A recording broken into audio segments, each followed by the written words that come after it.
Canal Inter, le canal francophone qui décrypte pour vous et avec vous tout l'univers de l'Inter Milan. Au micro de cet épisode, Cédric Canale.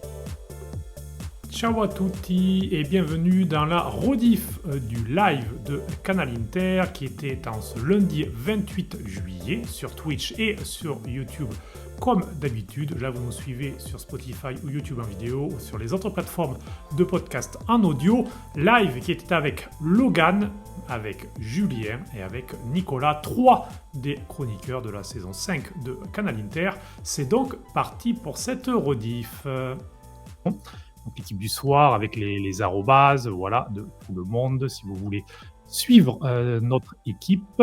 Et puis, donc, le programme. Alors, c'est parti, vous l'avez compris, on va parler du début de la préparation, on va parler de l'effectif, on va parler de l'état de forme de certains, des blessés qui reviennent.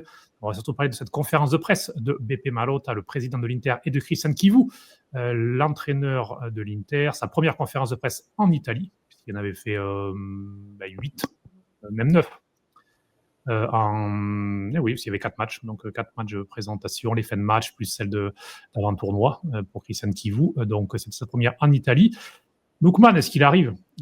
Ça semble se préciser pour un oui ou non. Donc là aussi, on va en parler. On va parler du 23, on va faire une petite question-réponse avec vous. On va parler de plein de petites choses également à la fin. Et donc, on va partir tout de suite. Alors, on va partir tout de suite avec ce qu'il s'est passé cet après-midi à 14h à Appeno Gentile, le centre d'entraînement de l'Inter. Vous le voyez, j'en profite aussi pour vous montrer les visuels. À gauche, X, à droite, non, à gauche, Instagram, à droite, X. Suivez-nous sur les réseaux sociaux, bien sûr. On va commencer par le premier sujet. Lookman, semaine décisive. Beppe Marotta a donc dit qu'il allait présenter une nouvelle offre dans 2-3 jours. Ça pourrait être demain, en fait, puisque, en tout cas, on parlait demain avec Pierre Cassi, le président de l'Atalanta, puisqu'il y a l'Assemblée générale de la Lega Serie A ce mardi à Milan. Donc, entre présidents, ils vont se rencontrer forcément et ils vont pouvoir parler de cela très certainement. Et ensuite, le lendemain, l'Inter enverra son offre. On parle de 42-43 millions, plus de 3 de bonus pour faire 45. Je vous rappelle, la première offre, c'était 40. Du côté de l'Atalanta, on demande 50. Logiquement, qu'on arrive à 45.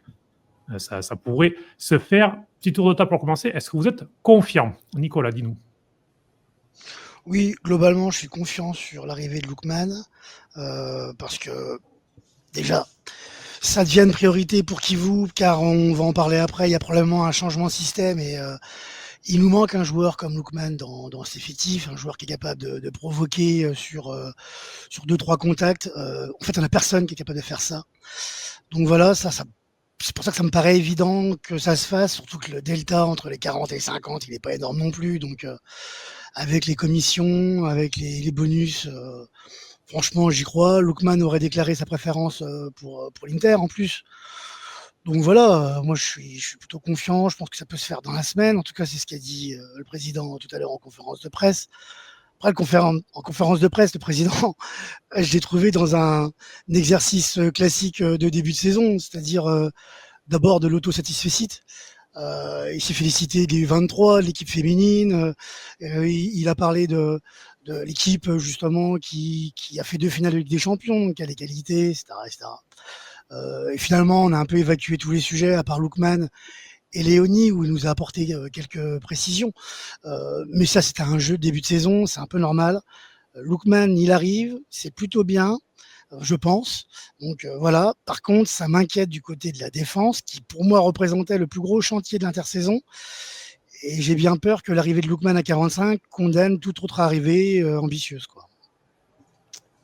Ça, on va en parler puisqu'il faudra vendre effectivement derrière pour recruter, puisqu'il y a déjà du moins 60, ou on est à peu près à moins 55, moins 60, puisqu'il y a quand même les Stankovic qui sont partis, enfin un sur le bilan l'an dernier, un sur le bilan de cette saison, de cette nouvelle saison, mais Alexander Stankovic qui vient d'être vendu, on va parler aussi de Buchanan qui va être vendu, donc il y a quelques entrées d'argent, mais effectivement, le bilan est bien négatif, positif en quelque sorte, puisque pour une fois l'Inter dépense, mais négatif financièrement. Toi, Logan, comment est-ce que tu as pris ces paroles justement de Beppe Marotta qui s'est quand même Osilio s'était déjà exposé pas mal il y a une semaine en gros, même 10 jours, lors d'un gala. Il avait dit avant que voilà, Lookman l'intéressait. Et lorsqu'un club déjà se découvre à ce point-là, on a l'impression que la piste est très très chaude et qu'il compte aller au bout. Et là, Marotta a encore rajouté en dévoilant un petit peu les coulisses. On va faire une offre dans 2-3 jours, patati patata. Donc, ce serait dur si ça se fait pas, non? Bah, comme tu le postais toi-même sur Twitter, en langage de Marotta, on est sur du 80%. C'est très proche de se faire, je pense. Et ça se fera sûrement, parce que vu les montants qui sont demandés par l'Atalanta et où l'Inter va se positionner, on est sur quelque chose où on va trouver vite un accord. Et les joueurs, ils montrent clairement sa volonté de venir. Donc, je vois aucun obstacle à ce que ça se passe. Oui, puisque c'est vrai que le Napoli, a priori, n'est plus dans la course, même si Endo, il devrait finalement aller en Première Ligue. Mais il a déjà refusé le Napoli avec un salaire plus gros. L'Atlético de Madrid, c'est pareil, ça semble plutôt hors course. Donc, toi, Julien, toi aussi, tu es plutôt confiant. Confiant, je ne sais pas, parce que j'ai pas spécialement suivi la conf, donc je découvre avec vos paroles, là, donc j'apprends en même temps. Mais après, alors, on a Marotta qui a parlé il n'y a pas très longtemps, mais à partir du moment où un dirigeant parle avec autant d'assurance et en disant on va faire ci, on va faire ça, c'est que effectivement ça sent bon. Sinon, tu te tais, quoi. Sinon, tu sais ce que derrière, tu vas t'en prendre plein la tronche. Mais c'est ça. Parce que tu peux toujours dire oui, peut-être, c'est une possibilité, mais quand tu dis on va faire une offre, enfin bon, à un moment donné. Oui, voilà, tu dis ouais, bien sûr. Et après, si tu dis ça, tu gardes le beau rôle. Si jamais ça se fait pas, tu dis bah vous voyez, j'ai dit qu'on allait faire une offre, on a fait une offre, c'est eux les méchants, ils n'ont pas accepté. C'est vrai, ça aussi. C'est vrai que la façon dont il a mis un peu le président de l'Atalanta un peu devant un petit peu le fait accompli en disant nous on va faire l'offre et pour dire voilà, nous on fait notre job, donc maintenant ce serait gentil d'accepter quand même. C'est vrai que après toute la narration depuis 10 jours, après. Ouais. Puis on a la volonté du joueur aussi, ça peut faire pencher la balance, quoi. Donc.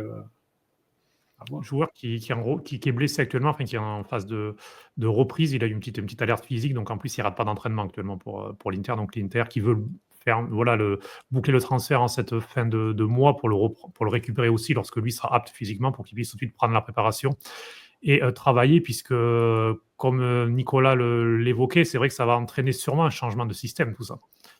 Puisque si tu fais venir Lookman, c'est pas pour le mettre sur le banc. Bon, il va tourner avec d'autres.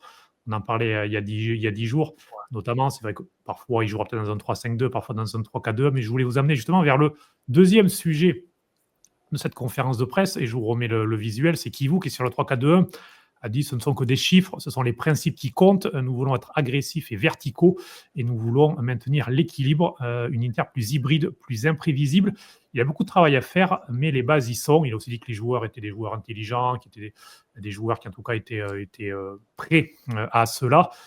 Mais c'est vrai qu'on a l'impression que par rapport au mercato, l'arrivée de Lookman, notamment, mais pas que, les noms que l'on peut entendre pour un milieu de terrain supplémentaire, s'il y a des départs, toutes ces choses-là, on semble aller vers le 3-4-2-1, et puis on en parlera tout à l'heure. Il y a aussi d'ailleurs l'équipe U23 ce dimanche, qui pour son premier match amical a joué un 3-4-2-1, et c'est aussi un fait qui a été dévoilé, c'est que l'équipe U23 jouera dans le même schéma que l'équipe de Serie A pour faciliter justement bien le transfert des joueurs d'une équipe à l'autre, pour permettre aux joueurs de l'U23 bien d'être disponibles et déjà prêts tactiquement à intégrer l'équipe de Christian Kivu. Sur ce 3-4-2-1, toi, Nicolas, qu'est-ce que tu en penses? Est-ce que tu es emballé par cette possibilité de voir une Inter changer enfin, même si le 3-5-2 devrait rester dans les possibilités bien sûr, pour Christian Kivu? Ouais, j'ai juste une réserve sur ce système, c'est la place de Marcus. J'ai lu qu'il envisageait de le faire jouer tantôt neuf, tantôt à droite, je pense plutôt à droite.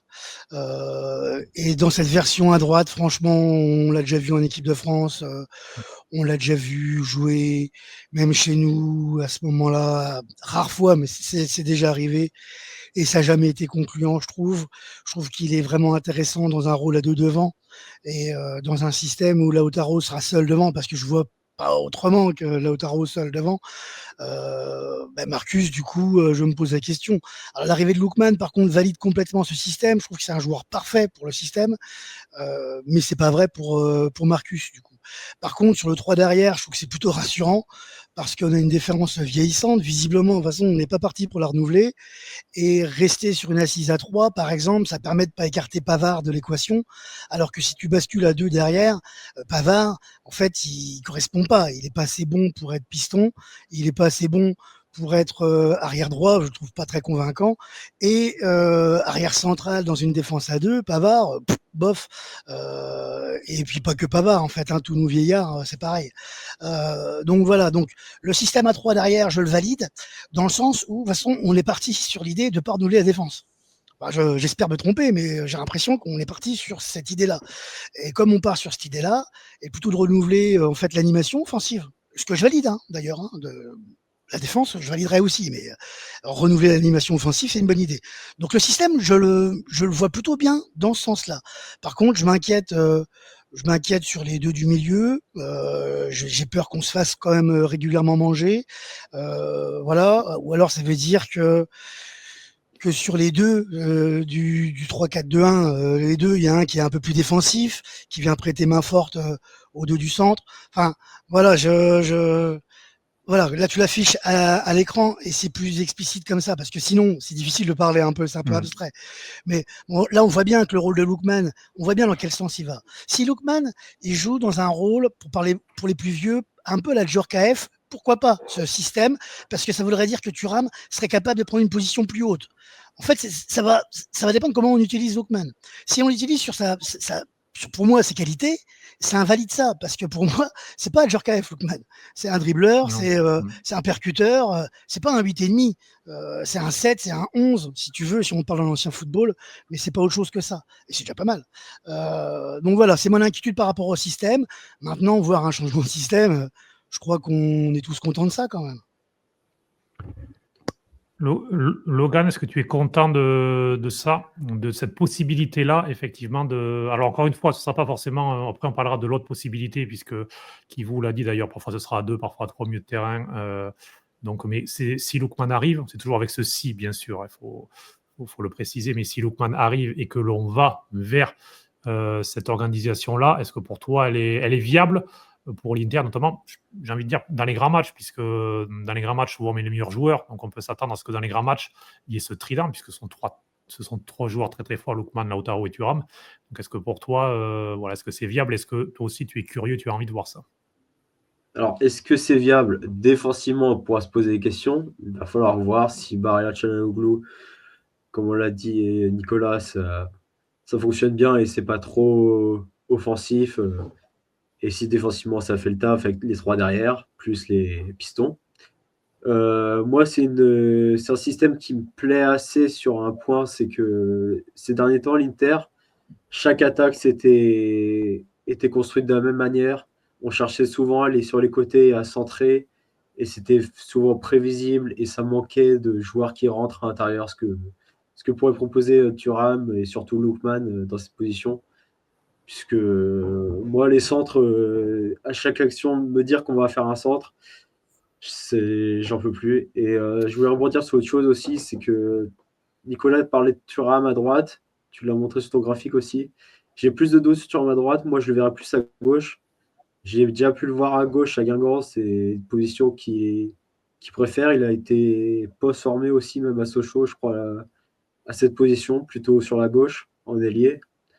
C'est pas une position où il est idéal, mais je pense que ça sera une meilleure position que de le voir à droite, puisque c'est un joueur qui aime bien rentrer aussi à l'intérieur, comme on l'a vu, pour marquer. Il aime bien enrouler, notamment on l'a vu au cours de l'AC Milan, quand il marque son super but. C'est pourquoi je le verrai plus à gauche qu'à droite. Sauf que Lookman, lui, c'est très très à gauche. Donc Ouais, c'est vraiment son terrain. Lui, si Thuram, il peut s'arranger en jouant dans cette zone-là, Lookman, c'est clairement son profil. Je regardais il y a quelques jours sa heatmap. Lui, parfois il est collé à la ligne avec l'Atalanta, donc il est même collé à la ligne de touche. Après, c'est l'un des joueurs d'ailleurs, ou le joueur de Serie A qui rentre le plus dans la surface avec le ballon au pied. Donc, c'est un joueur qui, tu lui donnes le ballon, il fait ses dribbles, il rentre dans la surface, après, il tire, il fait une passe ou n'importe, mais il part de la gauche tout le temps. Donc, Lookman à droite, par exemple, j'ai du mal à l'imaginer, très clairement. Ça oui, mais Thuram à droite aussi, pour moi, c'est compliqué, quoi. La gauche, déjà, c'est pas son meilleur terrain. À deux devant, comme l'a dit Nicolas, c'est le top, parce qu'en équipe de France, il n'a pas un rôle à deux devant, et on le voit plutôt à gauche, voire même avec des efforts défensifs. Et c'est pas ce qui lui convient. Et donc, le voir à droite, j'ai encore plus de doutes. Toi, Logan, on en a déjà parlé, toi, Julien, on a déjà parlé lors du précédent live avec toi. C'était déjà dans l'air du temps, Lookman, on avait déjà parlé un petit peu de tactique. Maintenant que ça se précise, maintenant que le dossier de Çalhanoğlu est aussi réglé, puisqu'a priori le Turc devrait rester, même s'il reste encore 5 semaines de mercato, donc on ne sait jamais, bien sûr, jusqu'au 1er septembre, que ça vienne de Turquie ou d'Arabie Saoudite, tout peut se passer pour lui. Mais toi, ce schéma-là, est-ce qu'il est viable selon toi? Puis aussi par rapport à ce débat, effectivement, Thuram Lookman.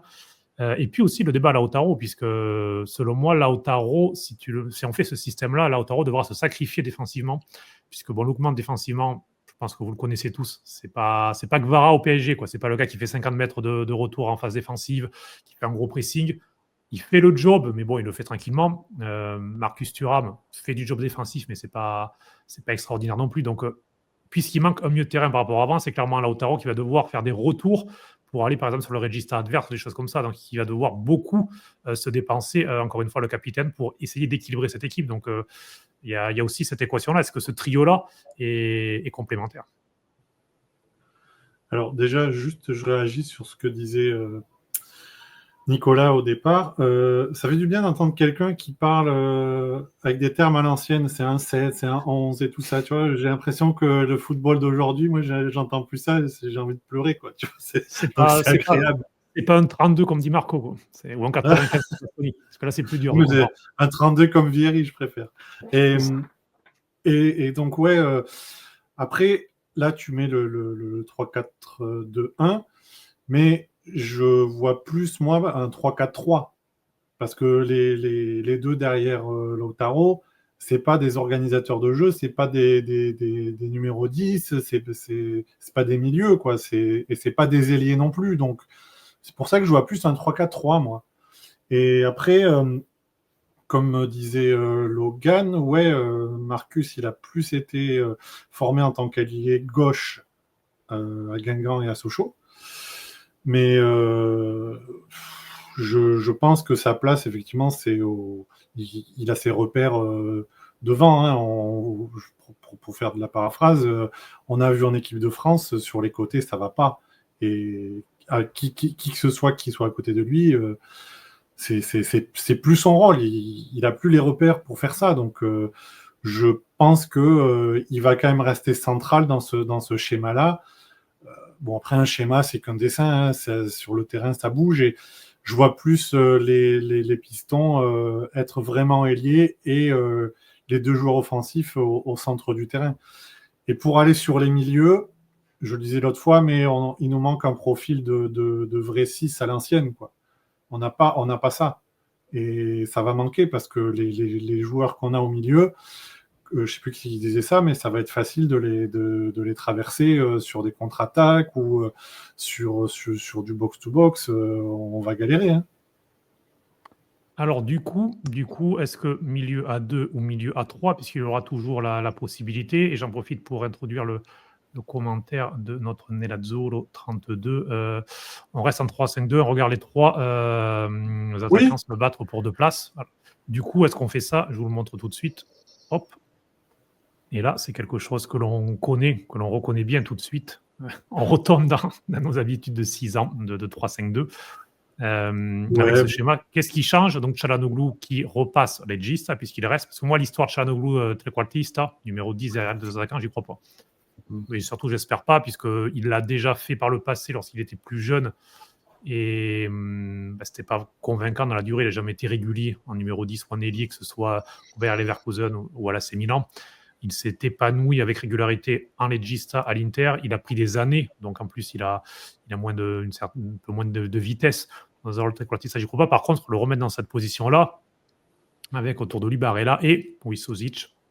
Je poursuis ma propagande, il sera titulaire pour moi mi-septembre ou plus tard. Ouais, on a dit septembre, l'autre fois. C'est ça. Peut-être après Inter, par exemple. Si ça se passe pas très bien, je pense que ce sera le déclic pour le lancer titulaire. Mais après, comme on disait l'autre fois, c'est qu'il va y avoir tellement de matchs, ça va tellement tourner que je pense que cette question, là, on se la pose parce que c'est le début de saison et que on a envie de savoir qu'est-ce qui va se passer.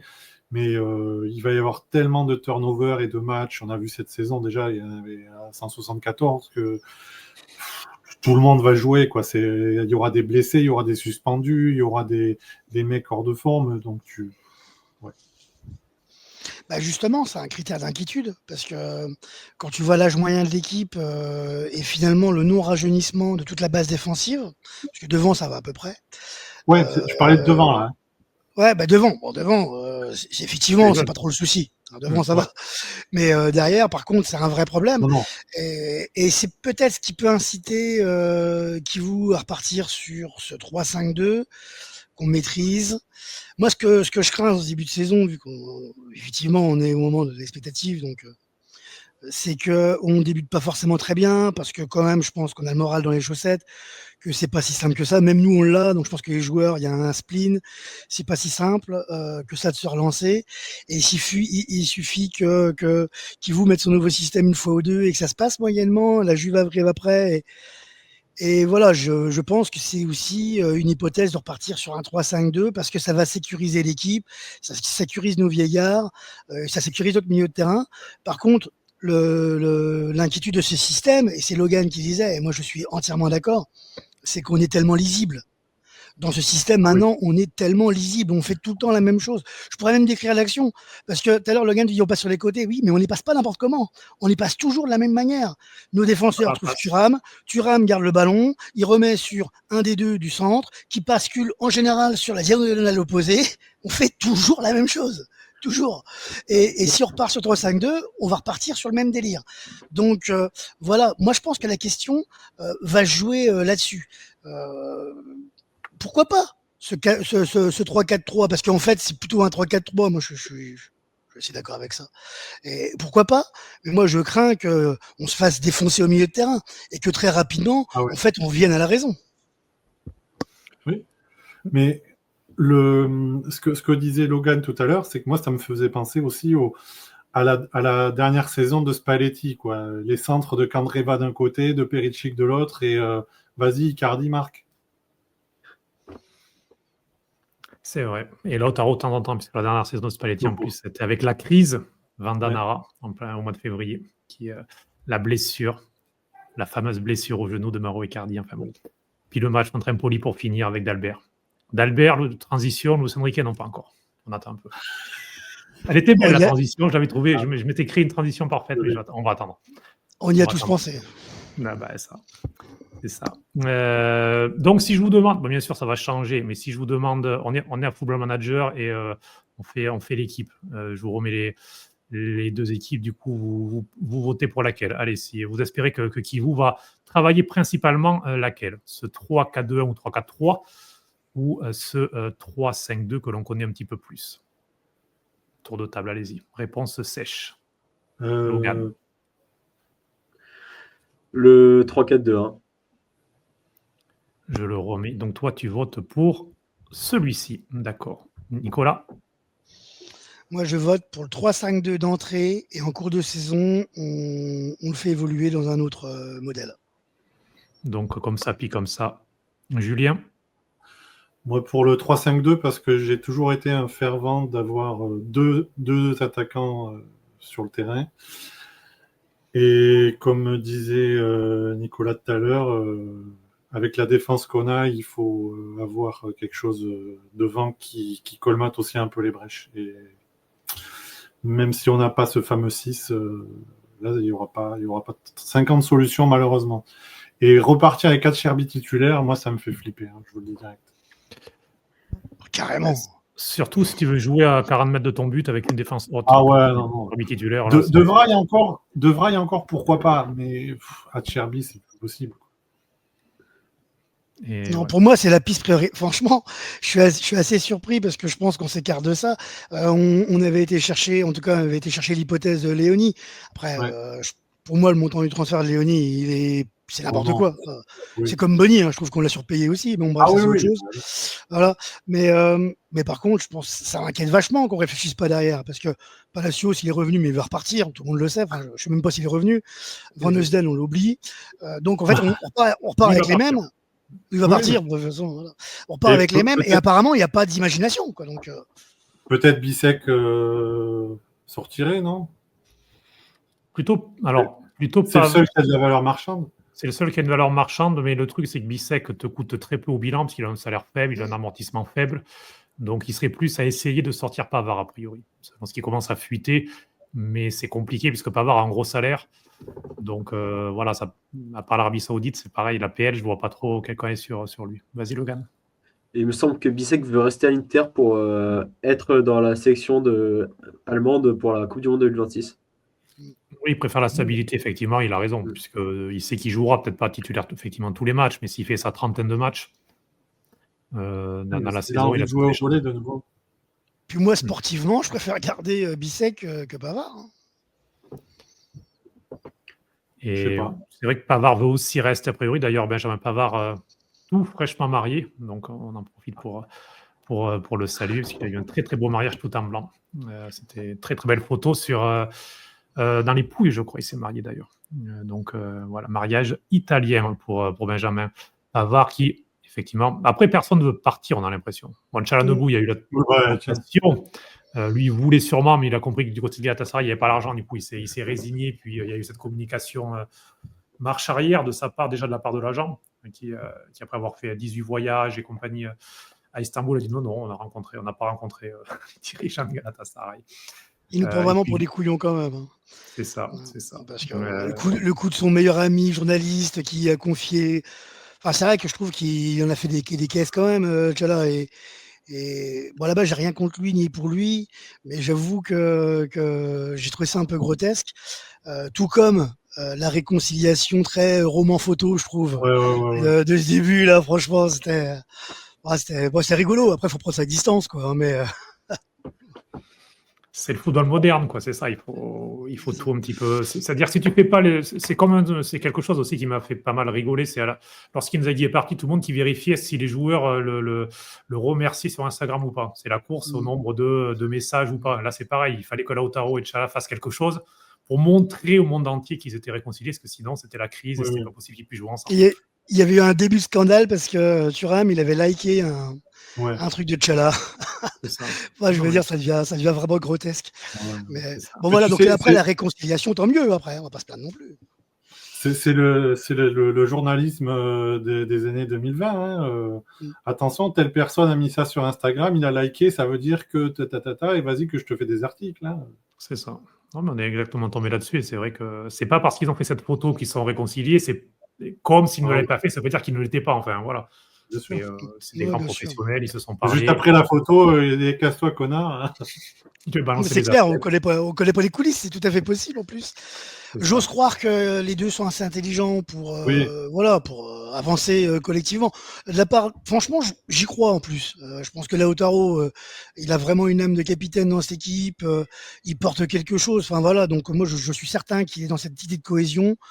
Et Tchala, il est pas bête. C'est pas un garçon qui est bête. Alors, je trouve qu'il a été trop loin dans sa démarche pour rejoindre la Turquie. Et en plus, là, il nous prend pour des jambons. C'est un petit peu abusé. Mais dans le fond, je pense que c'est quelqu'un d'intelligent et ça va rentrer dans l'ordre. Cet aspect-là m'inquiète pas tellement, en fait. Non, mais c'est sûr. Et puis bon, il y a autre chose. C'était l'occasion de finir la fin de cycle, quoi. C'est surtout ça.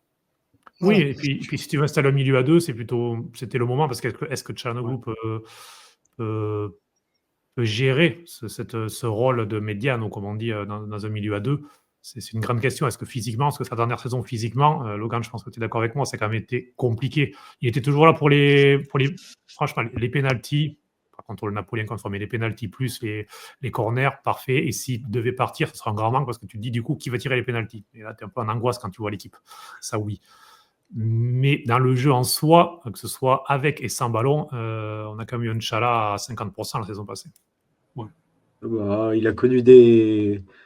Je crois qu'il a connu plusieurs blessures et il s'en est jamais remis pendant un grand moment.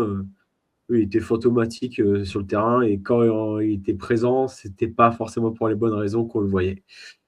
Mais oui, c'est sûr que pour les coups de pied arrêtés, les coups francs, il y a quelques noms qui pourraient se dégager. Di Marco, Barella, qu'on a déjà mis avec l'Inter.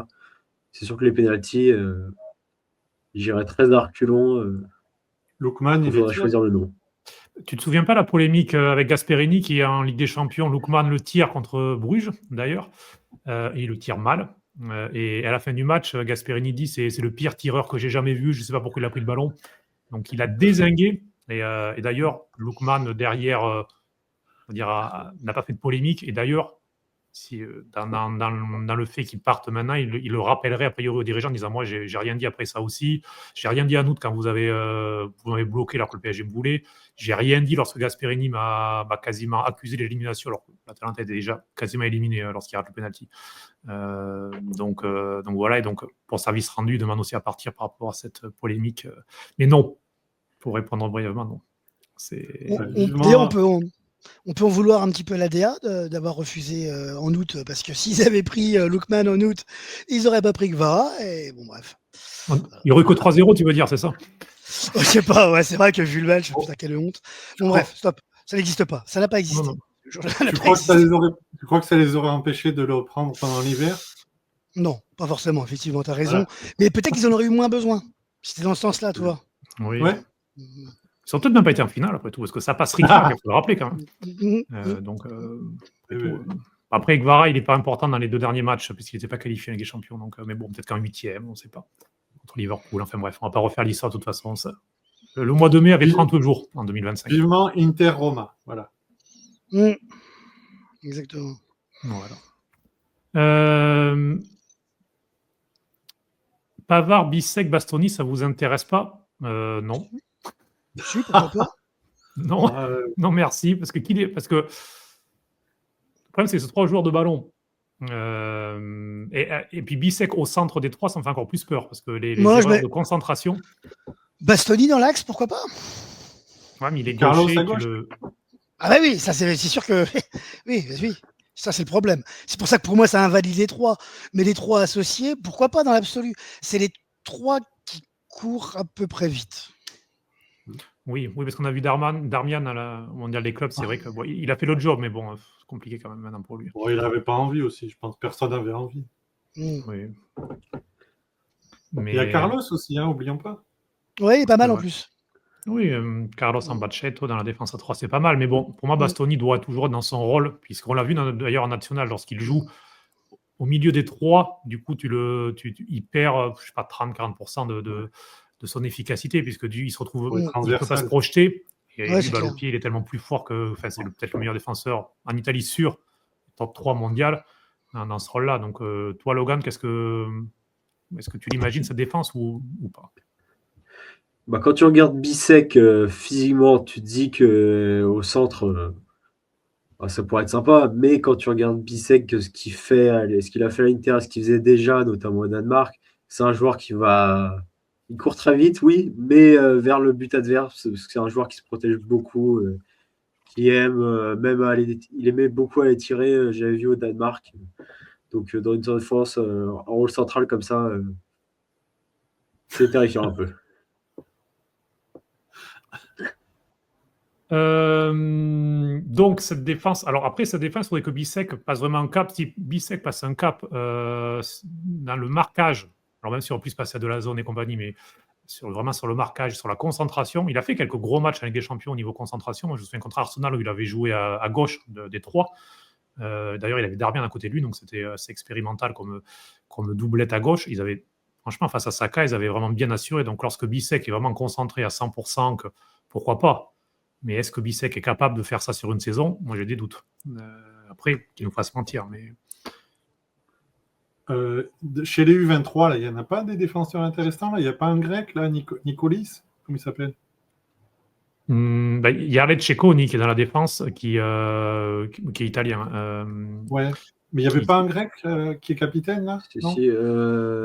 Stério, c'était Ah, j'ai un doute sur. Qui a joué la Youth League cette année, là, comment il s'appelle? Ah Ouais, oui, il serait peut-être dans le deal avec l'Atalanta d'ailleurs. J'ai oui. lu ça quelque part. Mais Donc, après, je pense que de la Primavera, défenseur prêt, je pense pas qu'il soit. Après, on verra si certains resteront. Après, il y en a pas mal qui risquent de partir en série B, là, des joueurs, type Koki, Alan Brück, on va en reparler tout à l'heure, mais ça pourrait un petit peu partir. Ils vont pas les mettre en U23? Ben, après, le problème, eux, après, ils veulent aussi jouer possiblement en série B, voire bas de série A. Et c'est vrai que jouer en série C, même si tu as l'espoir, pourquoi pas, de faire quelques matchs en série A. Mais tu fais quand même la saison en série C, donc bon, ils ont envie de jouer un peu plus dans un niveau un peu plus haut. Ça peut se discuter quand même, hein, parce que tu joues en série B dans une équipe, faut faire ta place. Hein. On voit que c'est pas si simple que ça pour les joueurs qui sont prêtés. Alors que si tu joues en série C, dans la maison mère, en fait, déjà tu joues dans le groupe A. C'est pas le groupe le plus difficile, c'est pas le groupe le plus difficile non plus. Ni plus facile ni plus difficile. Et ça te donne quand même. Entre le haut tableau de la série C et le bas tableau de la série B, il n'y a pas un si grand delta que ça. D'ailleurs, on voit les clubs qui montent. Alors, en général, tiens, j'en profite pour parler de la Liga B, c'est magnifique. Les clubs qui montent, ils s'en sortent très très bien. Donc, pour moi, ça serait quand même à réfléchir. Parce que entre prêter ton gars à ce qu'il fasse pas forcément tous les matchs ou assurer ton équipe de U23 pour sa première année au minimum un maintien certain, parce qu'on a vu que les cousins, en fait, ils descendent en série D. La Juve a été au premier tour des playoffs, la DA au deuxième tour.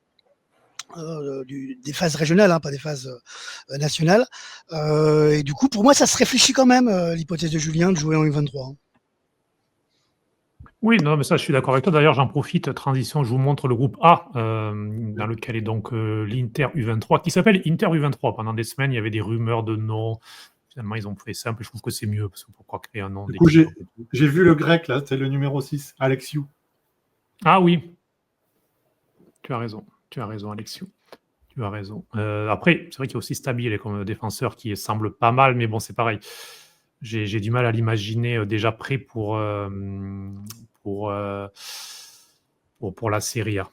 Donc, il y avait le premier match amical d'ailleurs ce dimanche pour l'équipe de Stefano Vecchi, de retour après avoir été l'entraîneur de la Primavera et avoir remporté 2 Scudetti Primavera. Donc, c'est un 3-4-2-1, comme je vous disais en présentation, puisqu'il prendra le schéma de l'équipe principale. Si vous voyez les noms, vous voyez notamment le gardien Melgrati et le capitaine Prestia. Tous les deux sont des joueurs qui sont âgés, puisqu'il y a un quota pour les équipes U23 de pouvoir mettre plusieurs joueurs qui ont plus de 23 ans. Ce qui compte, c'est le nombre de matchs joués en série A. Passer les 50 matchs, je crois, ça devient compliqué pour pouvoir te faire jouer en série C, et tu ne peux pas jouer les playoffs, play-out, c'est sûr. Et enfin, bon, il y a plein de règles pour encadrer tout cela. Mais voilà, vous voyez l'équipe. Donc, dans cette équipe-là, c'est vrai qu'on peut dire, alors effectivement, Alexiou ou Receconi, qui sont les deux défenseurs meilleurs. Il y a aussi le fameux Koki en piston gauche, Topalovic, qui est en photo, là, qui a marqué et qui devrait rester. C'est l'un des seuls qui devrait rester en série C. Et du coup, lui, pourquoi pas avoir sa chance en série A par moment, être le milieu en plus. Berenbruck, lui, pourrait partir en série B comme Koki en prêt. Vous voyez aussi Fontana Rosa comme défenseur qui est de retour, qui lui aussi a joué en série C la saison passée, qui est donc de retour et qui pourrait rester potentiellement. Et puis après, devant, notamment Spinacci comme attaquant, puisque De Pieri est déjà parti à la Juve Stabia en prêt en série B. Mais c'est vrai que Nicolas, tu as raison, lorsque je disais entre jouer le bas de tableau de la série B, ou en tout cas en série B, et jouer cette série C-là avec des équipes. Alors certes, le groupe A n'est peut-être pas le plus fort, mais je pense que c'est peut-être le plus homogène. Le groupe B est sûrement le plus faible, et le groupe C est sûrement des équipes les plus fortes en série C, mais c'est le groupe peut-être le moins homogène. La série C, il y a très fort et très faible, entre guillemets. Je ne sais pas si tu es d'accord avec moi, mais on peut dire ça. C'est tout à fait ça. Franchement, c'est tout à fait ça, avec quelques gros morceaux quand même. Vicenza, qui, à mon avis, qui sera costaud cette année. Voilà, après, l'année dernière, c'est la Virtus Santella qui était dans ce groupe-là. Ah non, c'était Padova. Non, c'était Padova. C'était Padova, la Virtus, c'était dans le groupe B. Et c'est toujours un groupe serré, effectivement, parce que c'est homogène. On voit l'Eco qui, l'année dernière, a fini milieu de tableau alors qu'il est sans être B. Là, il y a Chita qui est là, qui, à mon avis, va être un petit peu ambitieux quand même. Donc, on voit que c'est un groupe pas simple. Et si les U23 veulent se maintenir, il va falloir quand même jouer serré. C'est pas gagner d'avance. Voilà, donc avoir un effectif sérieux, ça me paraît le minimum. Il devrait encore y avoir quelques arrivées d'ailleurs de joueurs avec un petit peu d'expérience. Juste pour vous dire que la première journée, ce sera fin août entre Novara et Novara qui est entraîné par Zanchetti, qui a entraîné la première virée de Cherny, il l'Inter ne veut pas aller en U23? pour les Joueur encadrer. d'expérience. Joueur d'expérience. Bon. Il a une licence vétéran, peut-être qu'il y a une exemption, je sais pas. C'est ça.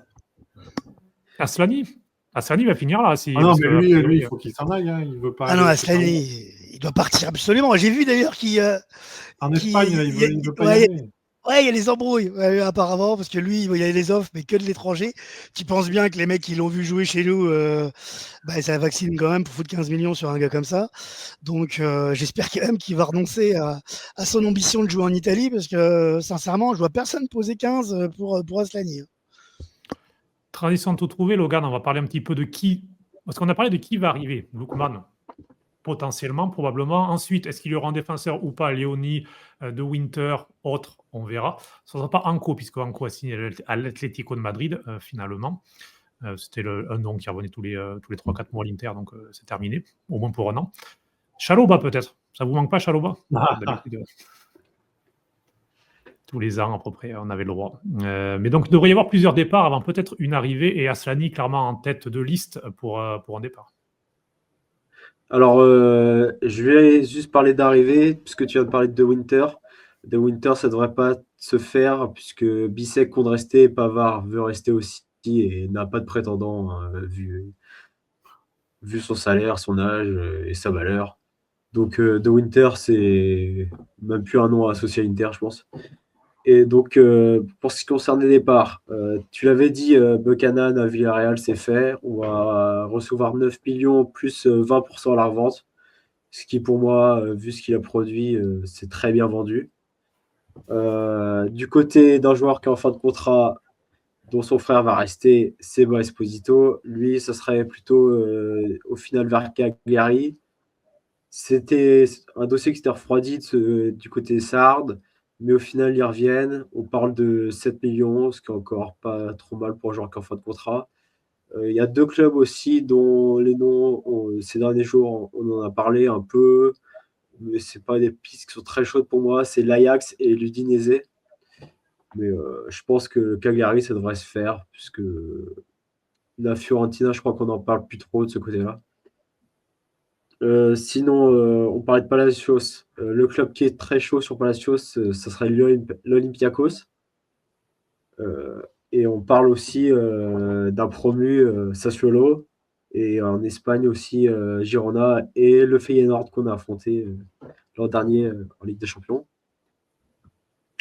Pour ce qui concerne un départ que tout le monde voudrait voir, celui de Taremi, c'est une piste. Il est revenu de son pays, il a réussi à sortir, donc il n'est pas à l'entraînement puisqu'il a été dispensé d'ailleurs. Le club l'a autorisé à ne pas revenir. Effectivement, lui et Davide Fratesi, juste coupe quelques secondes, lui et Davide Fratesi ont été exemptés de la reprise. Fratesi, puisqu'il était opéré, et donc il le laisse encore quelques jours, après il reviendra pour la rééducation. Reprise sur le terrain, ils espèrent vers la mi-août. Donc effectivement, Mehdi Taremi, on plaisantait avant, mais voilà, pour ce qui s'est passé en Iran, bien sûr, il a été bloqué dans son pays, donc ils lui ont donné quelques jours en plus aussi pour se remettre aussi mentalement, bien sûr. Et si le foot est une chose et qu'on souhaite son départ sportivement, alors on lui souhaite bien sûr le meilleur, surtout maintenant à Mehdi Taremi. Sinon, il y a toujours les U23. Du coup, Taremi, on parlait du Brésil, Botafogo notamment, mais le directeur sportif s'est exprimé directement sur son cas et c'est clairement pas une priorité. Et sinon, l'autre nom de club qui ressortirait encore, ce serait Beşiktaş, mais j'ai pas vu d'infos chaudes encore une fois sur lui. Donc on va croiser les doigts, mais c'est pas très chaud, quoi. Et sinon, j'ai un dernier nom qui est un revenant qu'on a vu plusieurs fois revenir, partir à l'Inter et qui malheureusement s'est beaucoup blessé, c'est Zino Van de Sen, dont on a parlé un petit peu au début de l'émission. Alors lui, il s'entraîne en D3 espagnol à Marbella et je pense que l'Inter le libérerait et qu'il devrait avoir un contrat si l'entraînement avec le club se passe bien. Ici, il est pas bête, hein. Il va à Marbella pour s'entraîner en juillet, franchement. Ouais, il est malin. Alors, ça me fait rigoler parce que c'est vrai que c'est un gars, quand il est arrivé, on en parlait comme, c'est pour ça que Ah ouais, franchement, il faut prendre avec distance, ouais. les arrivées des prospects parce qu'on en parlait comme, vraiment un joueur qu'on allait voir arriver et bon, déjà, on l'a jamais vu arriver et tu disais: «Ils vont peut-être le libérer». Bah, de toute façon, on peut rien faire d'autre. Le mec, il s'entraîne en Détroit, et il faut qu'il fasse un bon entraînement pour espérer venir. Ah, faut pas espérer qu'il a du blé pour le récupérer en plus, tu vois? Et C'est de toute façon, déjà il est en fin de c'est contrat. déjà beau et en plus, il est en fin de contrat donc tu vois? Ouais. C'est la totale. Mais j'ai un petit sentiment parce que c'est un gars qui avait une petite répute. Et puis à l'époque, je jouais à Football Manager et il avait des bonnes notes. Faut croire que tout le monde y croyait un peu. Bon, ben voilà, il y a toujours des mecs comme ça, quoi. Bah, après, il s'est bien blessé, le pauvre aussi. Donc, ça, Ah oui, je oui. pense que Lui, il a tout eu. Et dernièrement, c'était Arne Greenal. Il traîne ça depuis automne 2024, je crois. il s'est fait Il les s'en remet croisés à aussi. peine. Ouais, il a du tout faire, lui. Je Tout ce pense qui est que, possible. je Je me pense que demande même au s'il fait niveau. pas les 2 genoux. Je C'est me demande s'il fait pas les ah, 2 genoux. oui, c'est ça, c'est Ah ça. ben, Et le nouvel Abu Dhabi, quoi. Ouais, C'est c'est ça. ça, voilà, ouais, c'est ça. Exactement. Et le mec, n'empêche, en nombre de matchs joués, je pense que c'est pas lourd, hein. Globalement, dans tous ses prêts, hein. C'est-à-dire que même quand il était Ah, prêté, en fait, il jouait pas, hein, donc, non, bah parce non. qu'il bah, était c'est saison pourtant de il 4 était matchs. blessé, mais bon. Ouais, tu vois, je savais pas, toi. Voilà. Petite parenthèse, c'est vrai qu'il quitte un petit air Cassano avec le casque comme ça. J'y avais pas pensé, mais pas pour les discours, hein. Lorsque tu Ah, parles, c'est encore plus intéressant. ouais, je sais pas comment le prendre, du coup. Mais OK. Ap voilà. Après, il a quand même une jolie renommée, hein, et puis une carrière. Ouais. Non, mais Mais parce que tu vois, il la avait le casque comparaison n'est guère pareil et tout. flatteuse quand même. Ah Et non, à j'aimais Madrid, juste le look comme ça avec le casque et tout. Ouais, Ça OK. fait très sur la Bogotivou à l'époque. Lorsqu'il faisait les connexions, c'était un peu comme ça. Donc c'est vrai. Il y a un petit air. J'ai pas percuté, mais Lotaro 942, qui est un fidèle de nos lives et que l'on salue, en rigolant bien sûr, parce que derrière il a mis les petits emojis quand même. Mais c'est vrai. Bon, ben voilà, donc Van Eusden, on verra, mais c'est vrai qu'en plus, il a coûté cher au club parce qu'il y a des histoires d'achat-rachat. Donc en plus, au bilan, ouais. il a coûté une blinde, un peu comme Radou en fait. Ces deux ont coûté une blinde au club. Il nous a coûté un Van- titre, Rado aussi. Au moins, Van Eusden, il a eu le respect de jamais jouer, au moins, donc au moins comme ça. Bon, on va enchaîner. On a donc parlé de l'U23. Et juste, Kiki, justement, puisque notre Nelazzolo nous demandait qu'est-ce que tu pensais du fait que l'Inter avait une équipe en série C en U23. Tu nous as présenté un petit peu l'U23 et tu nous as présenté la poule. Est-ce que tu penses que c'est une bonne chose, toi, pour développer les jeunes, ou est-ce que tu n'y crois pas trop? Voilà, est-ce que tu penses que ça peut faire comme la Juve, par exemple, qui fait pas mal de plus-value depuis 2-3 ans grâce à ça? Est-ce que tu penses qu'on va pouvoir en faire voir des jeunes qui vont jouer en série A grâce à ça? Ou est-ce que tu penses que ça n'a pas marché? L'hypothèse de la réserve de joueurs que tu vas garder pour ton équipe première, je l'invalide assez au vu de l'expérience de l'ADA qui a fait une très belle saison l'année dernière, une très très belle saison vu qu'ils étaient aux portes des playoffs nationales de l'AC. Et on a vu émerger quelques super joueurs dont on vous parlera bientôt avec Max de la page Passion Calcio sur un podcast des Gabés, des joueurs comme Vlahovic par exemple, qui est un très très bon joueur qui va arriver l'année prochaine, je crois à Spezia, Oui. quasiment sûr. Et du coup, leurs bons joueurs de la DA U23 qui a vraiment fait une super saison, hein, ils vont tous être prêtés sur des clubs de B ou être vendus à des clubs de A ou de B. Donc OK, si c'est un business, ça peut avoir du sens. En tant que réserve de ta première, en fait, il faut déjà changer l'état d'esprit du football italien, du calcio. Le problème du calcio actuel, et c'est le seul championnat européen qui se présente ainsi, c'est le seul championnat européen qui ne fait pas jouer ses jeunes.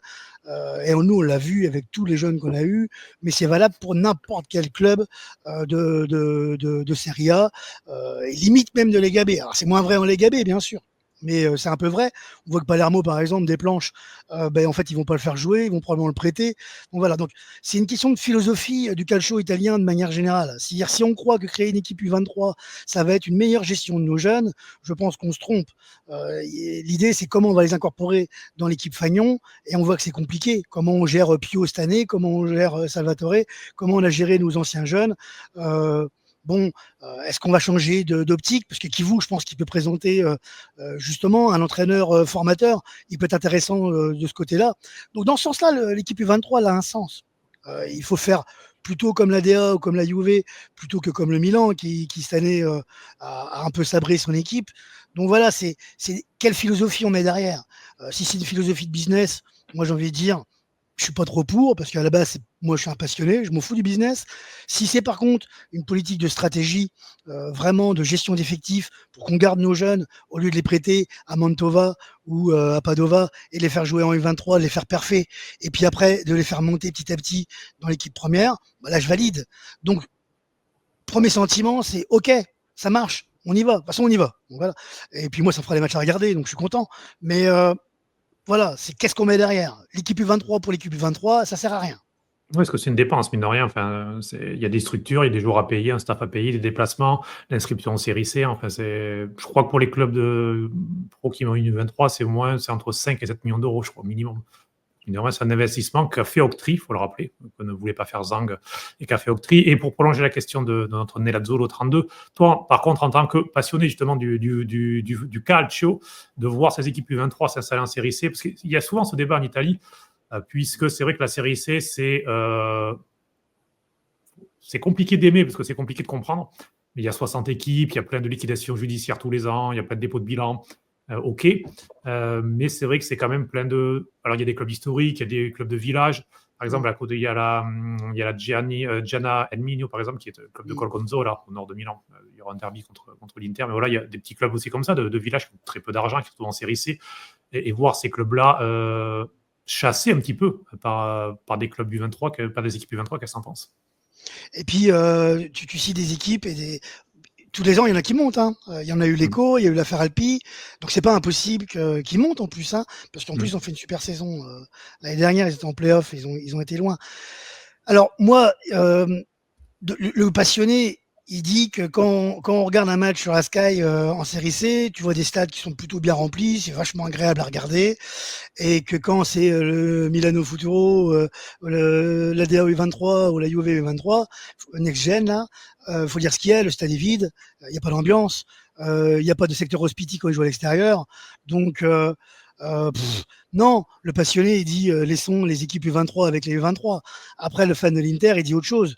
Voilà, c'est pas la même chose. Le fan de l'Inter, il peut entendre l'intérêt d'avoir une équipe U23 pour nos jeunes. Parce que, comme je le disais tout à l'heure, prêter ton jeune à la Ternana ou je sais pas moi, à Perugia, et pas être sûr qu'il va jouer, hein, parce que c'est ce qui se passe parfois sur des prospects. Voilà.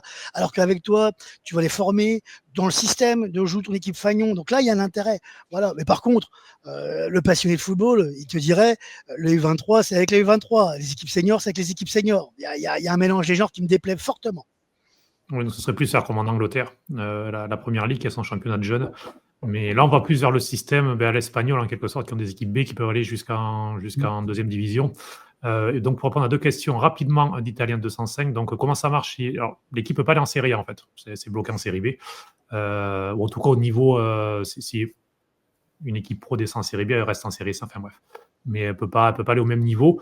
Et puis, également, où l'équipe jouera à Monza, le stade Louis Power Stadium de Monza, qui est donc prêté par le Monza. Vous savez, le prêt de Palacios, prêt gratuit.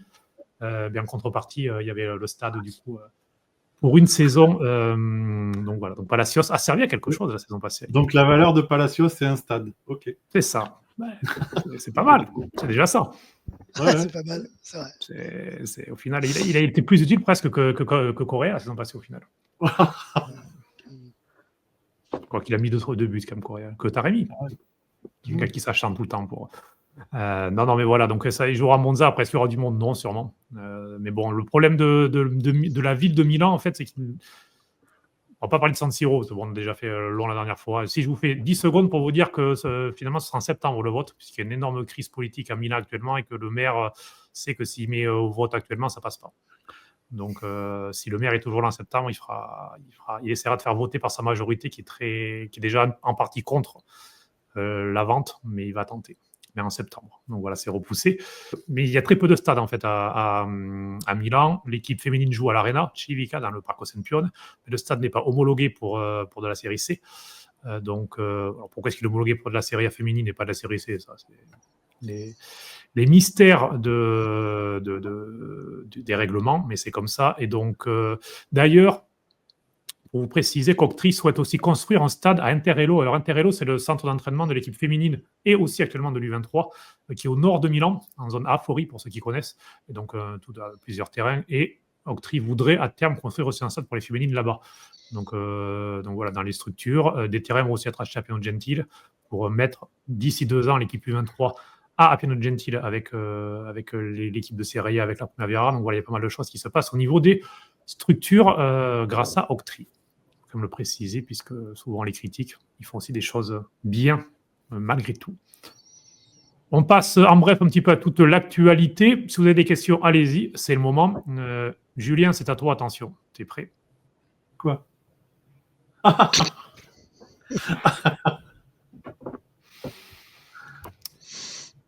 Eh oui.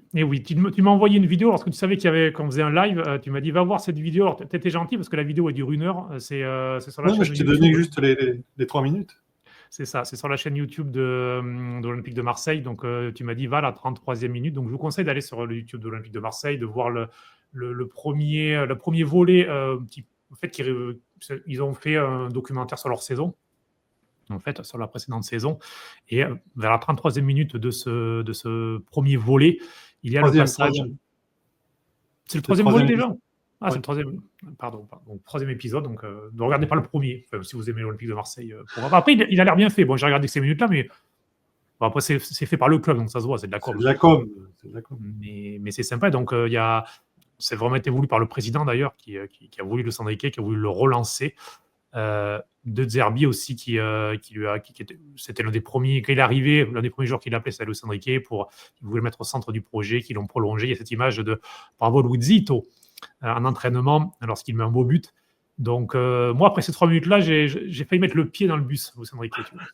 Toi aussi. Ouais, sauf que, comme je te disais, ce moment-là, ça a été pris milieu décembre, pardon, et quand il était au top de sa forme.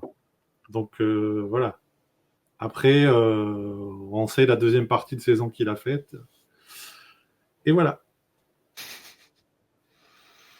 Je ne sais pas, Nicolas, Logan, est-ce que l'un de vous deux y croit un peu quand même sur le son équipe, franchement? Si Logan y croit, je lui laisse la parole. C'est un joueur à 25 millions. Il était vraiment voulu par les dirigeants. On va y croire un petit peu. Mais bon, ce qu'on a vu à la Coupe du Monde, on va mettre un petit peu d'espoir, mais je ne mettrai pas d'argent dessus, quoi. En fait, dans le 3-4-3, c'est limite, il faut le mettre lui aussi à gauche, en fait, non? Un peu, qui était sûrement son meilleur rôle à l'Olympique de Marseille, non? Oui, mais pas en piston, hein. Non, devant. Non, comme on parlait devant. C'est ça, on rajoute. Oui, dans le 3-4-3 que tu as montré tout à l'heure, qui est un 3-4, je ne sais plus comment tu l'avais nommé, parce que bon, en fait, c'est clairement un 3-4-3, quoi. Pour moi, il a du sens, oui, sur le côté gauche. Ouais. Où il y a Lookman, en fait. Ok. Après, là où j'y crois pas, c'est que j'espère me tromper, parce qu'on a vu 4 matchs en même temps, on peut pas non plus l'assassiner au bout de 4 matchs, mais donc voilà, on va laisser un peu de temps quand même. Bien sûr, Logan, t'as raison, on va quand même être raisonnable. Mais franchement, ça sent d'Albert à plein nez, mais à plein nez. Mais le problème, c'est qu'on ne sait même pas quel est son poste. Non, clairement, quel est son rôle? Et moi, ce que j'ai peur, ce que je crains, c'est ce manque de QI football, en fait, on va dire. Donc, qu'il soit capable d'avaler des kilomètres sur le côté, faire des dribbles, un peu samba, ok, génial, pas de problème. S'il n'est pas capable d'intégrer, génial, façon de parler, mais c'est le minimum, on va dire. Mais par contre, s'il n'est pas capable d'être dans un collectif, et franchement, ce qu'il a montré, c'est qu'il semblait pas trop être capable de jeu en passe-va, de relais, je passe la balle, je vais directement chercher la profondeur. Ce qu'un Lookman est capable de faire, hein. Je pense que lui, il n'est pas capable de le faire. Enfin, je crains qu'il soit pas capable de le faire. Et dans un 3-5-2, au début, je m'illusionnais un peu. Je me disais, ouais, un 3-5-2, ça peut être intéressant parce que tu as tes 3 axiaux et puis tu peux mettre en piston, mais il est catastrophique derrière. Enfin, je veux dire, tu peux pas envisager ça. Même dans un 3-5-2, en tant que piston, je préfère mettre Darmian, hein, franchement. Donc, je suis sceptique. Après, il le voulait tellement qu'on espère que voilà, c'est une mauvaise impression qui sera transformée petit à petit, mais sérieux, ça part mal, hein. Non, mais c'est clair que peu de gens. En tout cas, l'avantage, c'est que je crois qu'il y a peu d'attentes en fait autour de lui parce que tout le monde. On pourra être qu'agréablement surpris. C'est ça. Par exemple, Lookman, il y a énormément d'attentes et donc s'il nous fait une Coupe Miners, c'est-à-dire pour résumer, c'est-à-dire le joueur qui sort de l'Atalanta et qui se perd complètement et qui ne sait plus jouer au football, là, il y aurait une énorme déception. Bon, il coûte 2 fois plus cher aussi, il faut dire. Mais c'est vrai qu'il y aurait une énorme déception. Luis Enrique, même s'il a coûté quand même cher, parce que 25 millions d'euros, comme c'est pas. Dumfries, il a coûté la moitié. Faut rappeler quand même. Donc voilà. Lui, il y a quand même peu d'attentes puisqu'il y a eu beaucoup de signes plutôt négatifs et de la part des supporters de Marseille qui nous ont prévenus et des premières choses qu'on a vues. Donc c'est vrai que du coup, les attentes sont plutôt faibles. Donc s'il fait des bonnes choses, si c'est un super sub, quelque chose comme ça, qui nous offre des... Pourquoi pas. Mais c'est vrai que si Dumfries ne devrait pas partir puisqu'il reste 3 jours par rapport à sa clause. Et a priori, il y a pas ça ne bouge pas. Donc Dumfries devrait heureusement rester. Mais voilà, bon, on verra pour Luis Enrique. On passe au dernier petit thème. Alors, Oumar qui nous dit d'ailleurs, il n'est pas si mauvais que ça, mais il doit s'adapter à la rigueur italienne. Après, c'est vrai que Dumfries, au début, défensivement, c'était compliqué. C'est vrai que, je ne sais pas vous, même offensivement. Rappelle-toi, même offensivement, Dumfries, il faisait toujours la même chose. Hein. Il a mis du temps avant de s'y mettre. Donc oui, c'est vrai que c'est un vrai argument. Oumar, il a raison. Ça se trouve, il va gagner en maturité aussi, parce que visiblement, c'est pas sans méchanceté, mais c'est pas son point fort. Mais peut-être que justement, il va prendre du plomb dans la tête et qu'il va se poser un peu et qu'il va nous montrer autre chose. Et dans un registre dans lequel, on n'anticipe pas, ça se trouve, il sera effectivement dans ce système-là un super sub sur un côté et il fera l'affaire. Donc Oumar a raison, attendons. Mais exactement. Donc, disons qu'on avait Buchanan, je vois pas pourquoi avoir dépensé de l'argent en plus, quoi. Donc, on aurait pu garder parce qu'en termes de niveau, il n'est pas 10 fois meilleur, quoi. Après, il est plus puissant. C'est un joueur qui t'apporte de l'appui. Buchanan, c'est le petit dribbleur ailier. Mais c'est vrai que Buchanan, en fait, on l'a jamais vu. Donc, on l'a vu dans d'autres circonstances. On l'a vu avec le Canada, on l'a vu un petit peu à Villarreal la saison passée. Mais pourquoi tu as posé 20 millions sur Bonny, du coup? Enfin, je veux dire, moi, c'est ça qui m'intéresse. Parce que si tu le réorientes vers ce poste-là, pourquoi tu as claqué 20 millions pour Bonny, qui, en fait, va être plus ou moins sur le même poste et le même rôle? Donc, bon, plus haut, franchement, plus haut, peut-être pas, parce que s'il monte des limites défensives et que tu le mets dans le même système, et je crains que c'est ce qui arrive, à ce moment-là, je pose la question, Bonny, 22, 23 millions, est-ce que c'est pas 3 fois trop cher? Moi, j'y crois en Bonny. On a mis 20 millions sur un attaquant qui met pas de but. Pas encore. Mais on lui demande pas ça. Je veux dire, pour le coup, toi, c'est un gars que j'ai vu beaucoup à Parme. Le Parme de Pecchia, le Parme qui jouait bien avant qu'il se fasse virer en Serie A, mais donc il était en Lega B avant, et franchement c'est un joueur précieux et il faut pas comptabiliser sa saison uniquement en nombre de buts. Je pense qu'il peut être vraiment intéressant dans un rôle de relais. C'est un joueur qui est plutôt intelligent, qui est athlétique, mais justement, mon interrogation elle est là. Bonny, moi je valide plutôt la piste. Je trouve que c'est plutôt un joueur intéressant et je suis comme toi Cédric, j'y crois. Mais par contre, si tu pense que Luis Enrique est un peu limite pour jouer sur un rôle de piston en raison de son déficit défensif. Du coup, tu le mets sur la rotation devant. Si tu joues un système à 3 devant, Lautaro occupe une place, on va pas partir du principe qu'il va être blessé pendant 4 mois. Donc, du coup, parce que si c'est le cas, forcément, ça c'est réglé. Hein. T'as Thuram qui passe devant, puis voilà. Mais on part du principe qu'il va faire la saison. Si tu pars de ce principe-là, il va y avoir quand même une liste d'attente sur les 2 postes derrière, quoi. Il faut dire que Lookman, je pense, c'était vraiment pas prévu comme recrutement. Donc, c'est plus les idées de Kivu et l'opportunité, puisque les agents de Lookman ont fait le tour des grands clubs européens pour dire il est dispo à 40 millions d'euros. Et donc, l'Inter s'est dit, oh tiens, mal ça. Et donc, mais c'est vrai que sinon, je pense qu'il n'aurait pas fait Bonny si Lookman était prévu il y a 3 mois. Quoi. Parce que ça fait un peu embouteillage devant. Surtout que Zaleski, on en parle peu, mais peut aussi jouer dans ce rôle-là. Ouais. Moi, j'y crois beaucoup, Zaleski. Mais bon. Moi aussi, mais plutôt dans les rôles du milieu de terrain. Je trouve très intéressant dans les deux. Dans l'axe, je le trouve hyper intéressant dans l'axe. Je trouve que Zalewski, c'est là où il me plaît le plus, moi perso. Alors c'est vrai qu'il percute. Je trouve qu'il fait toujours un peu la même chose quand il joue sur le côté. Je l'aime bien dans l'axe parce que je trouve qu'il a cette qualité technique et il a encore des cannes, donc il court. Voilà. Mais bon, c'est mon avis perso. Hein, Non, mais comme on l'a vu en fin de saison, effectivement, dans le schéma qu'avait mis en place Simone Inzaghi, avec, c'était presque un 3-4-2 déjà à l'époque, même si Correa avait un rôle un petit peu hybride, mais Zalewski qui se promenait un petit peu entre la gauche et la droite et qui était très intéressant, mais on verra en tout cas. Mais c'est vrai que lui aussi, du coup, on peut le mettre un peu plus haut. Il n'y a plus de pistons en fait, on les met tous, on les met tous devant. Il va falloir qu'on change de schéma à ce rythme-là. Logan, attention, t'es prêt? Alors, vous voyez à gauche Appian Gentile avec Sabine Beltagna qui est journaliste à FC Inter 1908, très bon site, même c'est pour suivre l'actualité de l'Inter, et qui donc était à Appian Gentile aujourd'hui pour la conf de presse, et qui en sortant a vu déjà le maillot de Lookman en vente. Moi, ça me rappelle un petit peu Dybala, donc ça me fait un peu peur.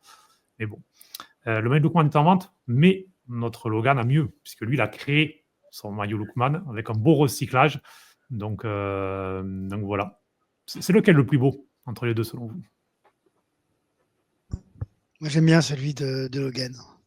Bah oui. Pour plein de raisons qui sont assez évidentes. C'est vrai. Très beau recyclage. Voilà. Attends, je te mets en... Attention, je vous montre en grand. Hop, voilà, vous voyez comme ça la photo et le vrai, voilà. Ah, c'est très bon. Voilà, notre logman en quelque sorte, on va t'appeler comme ça. Et donc voilà, mais c'est vrai que il y a toujours, les Italiens sont très forts pour ça. Bon, tu es français, mais les Italiens sont très forts pour recycler ça, ils sont très forts aussi pour mettre les maillots en vente en avance. C'est deux choses. Un peu superstitieux. Après, c'était pas mon idée. Hein. Oui, ça a déjà tourné un petit peu sur le réseau, du coup, tu as copié, c'est ça? Ah, c'est la Burrita qui m'a tagué dessus. Voilà. Il savait que j'avais cette merveille dans le placard. Voilà. Et lui aussi, du coup, validé. Donc, voilà, juste un petit peu pour le maillot. Mais du coup, on va passer à un autre très rapidement. Et la Burrita va encore pouvoir nous aider dans le chat puisqu'il nous accompagne. Le troisième maillot n'est pas encore officiel, mais devrait bientôt être officiel. Il va sûrement sortir courant août. Voilà, de 0 à 10, petit tour de table. Très joli maillot de la Roma, 2. C'est ça. Oh, Julien? C'est très joli, mais c'est pas un maillot d'Inter. Après, le troisième maillot, c'est bon, c'est plus créatif. Ouais, mais là, quand même. Non, je suis désolé, orange et noir. Faut quand même pas déconner.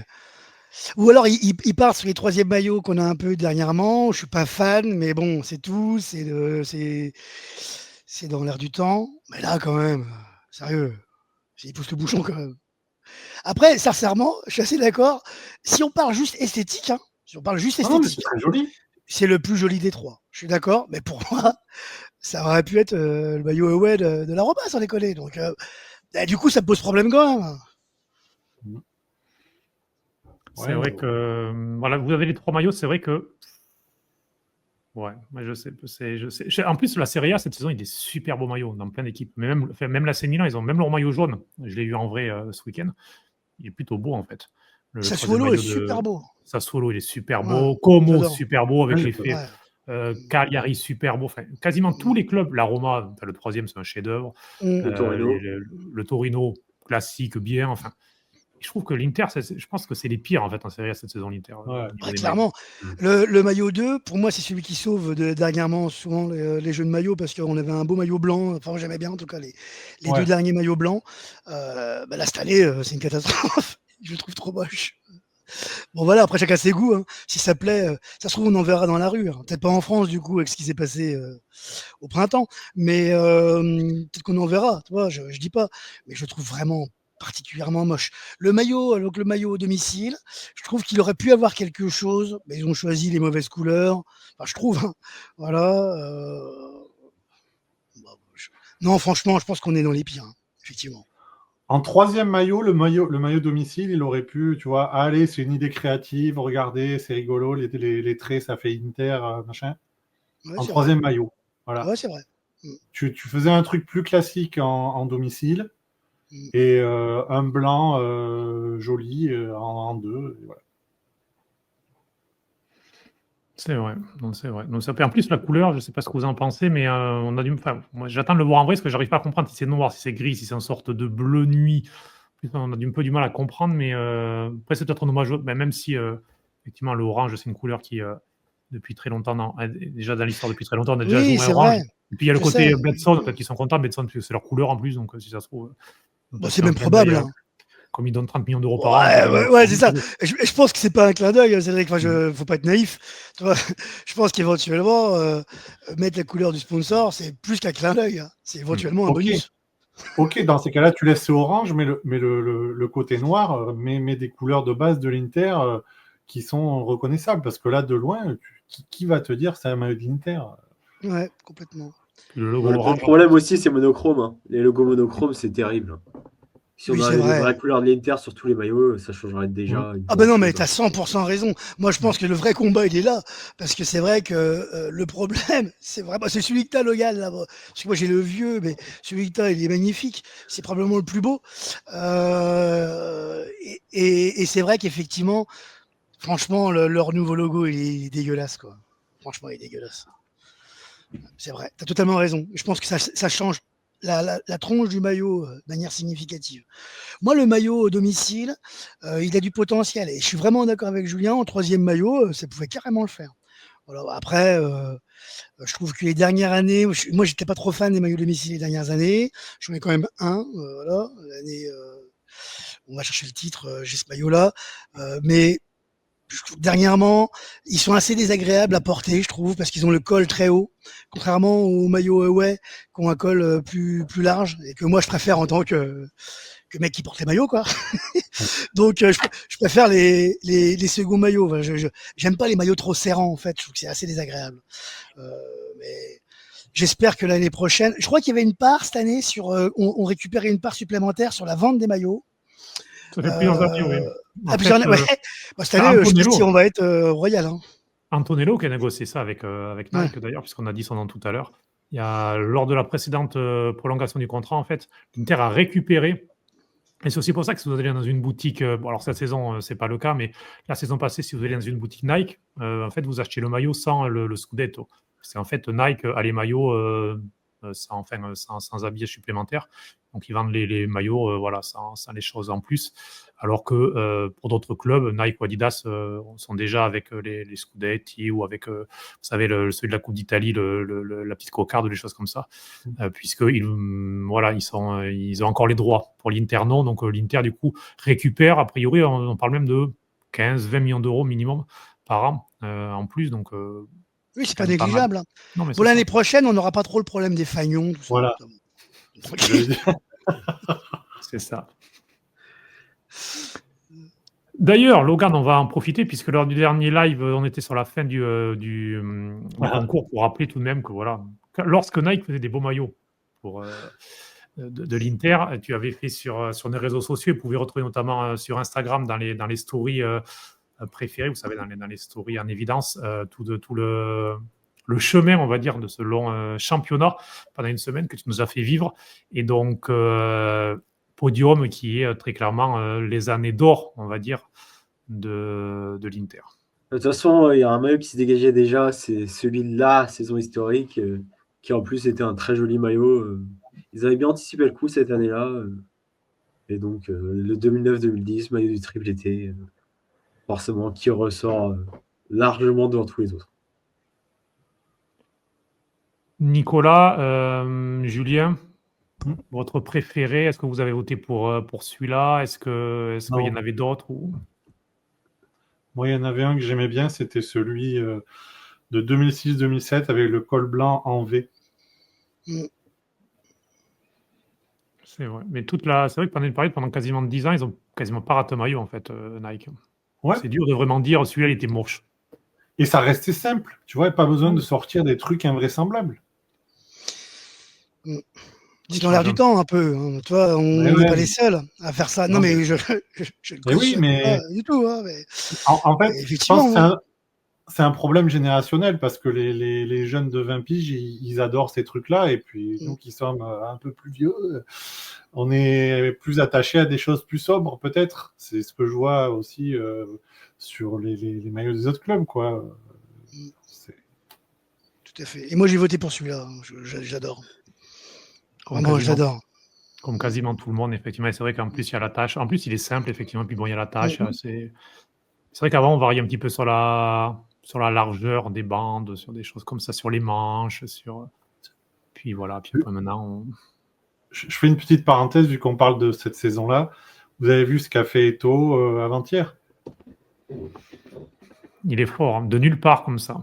En plus, les 16 ans, c'est-à-dire que le numéro n'a en plus aucun sens. C'est même pas un chiffre rond ou c'est même pas par rapport à son numéro. Non. Il y a 16 ans voilà, pour le transfert entre lui et Zlatan. Et il a tagué Zlatan Ibrahimovic dans son poste. Donc c'est vrai que c'est assez génial. J'ai vu sur Inter Télé il y a une quinzaine de jours, ils ont rebasculé tous ces buts. C'est fabuleux quand même. Alors là, c'est pour la blague, c'est clair que c'était rigolo, mais on parle un peu nostalgie de cette saison-là. Franchement,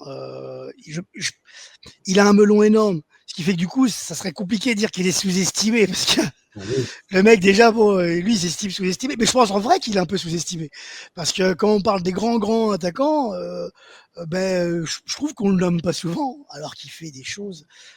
Cette année-là, franchement, fabuleux quoi. Je trouve que de cette génération-là, peut-être les deux plus sous-estimés, c'est peut-être lui et Thierry Henry. C'est vrai. Thierry Henry, c'est pareil, pour moi, c'est un joueur. Il aurait pu être ballon d'or, c'est incroyable ce qu'il faisait. C'est vrai, avec une variante, je trouve, entre les deux, parce que Thierry Henry c'est vrai que je trouve qu'il était énorme, parce que c'est bien gentil, c'est un peu comme Robben. C'est bien gentil de dire, ouais, il fait toujours la même chose. Donc, du coup, c'est d'autant plus fort. Parce que s'il fait tout le temps la même chose et que ça passe à chaque fois, ça veut dire que le mec, il est d'autant plus fort. Ce que j'aime chez Eto'o par rapport à Henry, sans vouloir juger, je suis d'accord avec toi, je pense que c'est deux joueurs sous-estimés, c'est qu'il a une palette de jeux Eto'o qui était fabuleuse, parce que en fait on l'a vu sur la finale, quasiment redescendre en arrière en défenseur, il était capable de se sacrifier, il était capable de jouer dos au but, il était capable de marquer des buts zlatanesques, il était capable de partir tout seul, il était capable de faire tout. En tout cas, ça m'a fait bien plaisir de revoir tous ces buts. Non, mais clairement, non, mais c'était un joueur magnifique. Pour terminer, on répond. Alors, on a déjà un petit peu parlé, mais c'est vrai qu'on n'a pas parlé exactement de Kivu, et je voulais quand même en parler. Donc, Oumar qui nous fait une belle passe décisive. Sur sa com en général, qu'est-ce que vous en pensez? Pas forcément ce qu'il dit, mais comment il le dit. Christian Kivu, dans la communication, qu'est-ce que vous en pensez depuis qu'il arrive à l'Inter? Un petit tour de top, et après je vous dirai ce que j'en pense moi aussi. Mais vas-y, Logan, toi, comment tu le trouves depuis qu'il est arrivé dans la com, Christian Kivu? Je trouve il prend beaucoup parti pour défendre son groupe. Je crois qu'il reparlait tout à l'heure de défense, chaque joueur sur chaque critique. Et je trouve que c'est un très bon début, parce que vu ce qui s'est passé et le départ d'Inzaghi, il faut un vrai manager d'équipe. Et au-delà de la tactique de l'entraîneur, pouvoir former un groupe avec une belle cohésion, c'est un gros point important, surtout vu les derniers événements qui ont découlé, bien sûr, de tout la finale des champions, les volontés de départ. Et donc, vouloir souder ce groupe, l'emmener derrière lui, c'était une super com pour moi. Nicolas, toi, qu'est-ce que t'en penses? Qui peut pas dire grand-chose de différent de ça non plus. Tu vois, il arrive sur un groupe qui, moralement, est quand même a vécu un traumatisme. Je pense qu'il faut être clair. Le traumatisme, on l'a vu limite à l'entrée du terrain, ce fameux 31 mai, où on voyait des mines déconfites, alors le score était déjà 0-0. Quand on a les éléments en plus, qu'on apprend dernièrement que le fils d'Inzaghi était déjà en Arabie Saoudite quelques mois avant pour préparer l'arrivée de Simonet, déjà, ça fait un peu mal au cœur, on va dire la vérité, parce que moi j'y croyais vraiment à ce discours, et que du coup, je vois que ça semble quand même être un peu du pipeau quand même. Kivu, il arrive derrière ça. Si moi je me sens trahi en tant que tifoso, imaginez dans les vestiaires comment ils ont dû ressentir ça, la manière où ça a été fait ou discuté. Donc Kivu, est-ce qu'il a le choix plutôt que d'aller chercher l'union sacrée? Il est obligé. Moi je trouve qu'il le fait plutôt bien, je suis d'accord avec toi, mais en même temps, il enfonce un peu des portes ouvertes, et j'ai envie de voir. Ce qui m'inquiète un tout petit peu, c'est de voir Marotta qui n'arrête pas de nous répondre, nous dire que c'est pas un second choix. Il l'a encore dit en conférence de presse, en disant que c'était pas un choix de seconde catégorie, que c'était vraiment le choix choisi. Et je ne le nie pas, mais à force de de dire qu'un joueur n'est pas le deuxième choix, toi, ou excusez-moi, qu'un coach n'est pas un deuxième choix, à force de le proclamer, pour moi, tu sous-entends presque que c'est un second choix. Voilà, bon, c'est un peu la psychologie de comptoir, mais je trouve que là-dessus, j'ai trouvé que la com était un peu moins bonne. Par contre, et puis nous, en tant que tifoso, tu sors quand même de Ligue des Champions peu d'années, tu vois arriver Kivu, qui n'a pas de référence, qui a coaché, ok, qui a fait du bon boulot à Parme, mais Parme, il y avait de l'effectif. Hein. Faut pas croire que c'était une équipe. Il a pas remonté une équipe qui avait rien. Et c'est ce qui m'inquiète un peu pour l'avenir. Si on parle que du discours, je trouve qu'il est fédérateur. Il fait ce qu'il faut pour l'instant, et on verra la suite. Mais sincèrement, je pars pas avec un a priori hyper positif. Enfin, non, hyper optimiste. Parce que si, moi, le mec, je l'aime.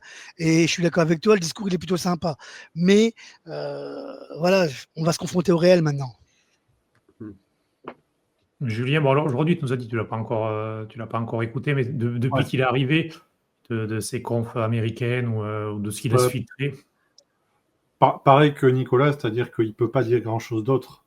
Il n'a pas la carrière derrière lui de coach pour pouvoir dire bon, maintenant je suis là, ça va être comme ci, ça va être comme ça, ça va filer droit, machin. Tu vois, c'est pas quand Mourinho arrive en 2009, il arrive et il met les choses au clair. Mais Kivu, il n'a pas ce background derrière lui pour pouvoir dire autre chose que regardez, ça va être bien, je vais faire au mieux. Il n'y a rien d'autre à dire. Franchement, tu peux pas le juger là, c'est pas possible. Non, mais oui, c'est sûr que. Après, moi, je trouve que dans la forme, il est bon. Dans la forme, ça, il n'y a pas de problème. Dans le fond, il est quand même. Ça se voit que c'est un ancien défenseur, c'est-à-dire qu'il lâche rien. Il fait même pas la petite phrase. Il y a des entraîneurs qui sont bons pour ça. Parce qu'on le sait, le jeu médiatique, c'est aussi ça. C'est parfois donner la petite phrase. Bon, Mourinho, t'en parlais avant. Hein. C'est sûrement le meilleur au monde. Peut-être pas encore aujourd'hui, il est même meilleur en sac qu'en tant qu'entraîneur, maintenant Mourinho, peut-être. Voilà. Par contre, Christian Kivu, il a plus une façon de défendre et de répondre avec parfois un petit brin d'agressivité, je trouve.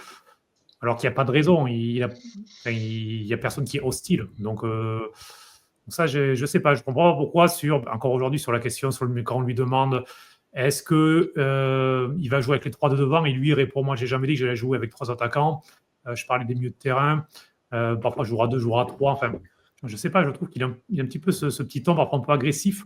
Encore une fois, si c'était l'Inter est 8e, s'il est en difficulté, je comprendrais. Là, franchement, il y a plutôt un climat positif autour de lui. Donc, je trouve ça un petit peu surprenant. Donc voilà, ce sera à voir avec le temps. Après, c'est un jeune entraîneur aussi, donc forcément, il a souvent besoin de se roder un petit peu.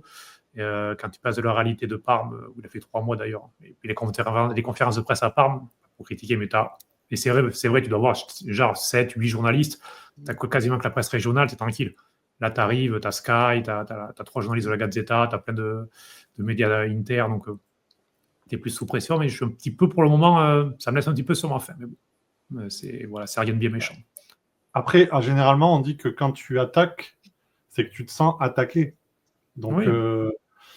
Les questions, moi, je trouve que les questions ne le sont pas pour l'instant. Ouais, mais je pense que lui aussi, il y a un côté où il sait qu'il est là, peut-être pas par deuxième choix comme disait Nicolas, mais qu'il est là un peu par défaut parce que l'Inter n'a pas trouvé mieux que lui, parce qu'il n'y avait pas 150 personnes sur le marché et on ne pouvait pas attirer Jürgen Klopp ou chez qui tu veux d'autre. Et oui. C'est pour le recyclage. C'est voilà. Mais...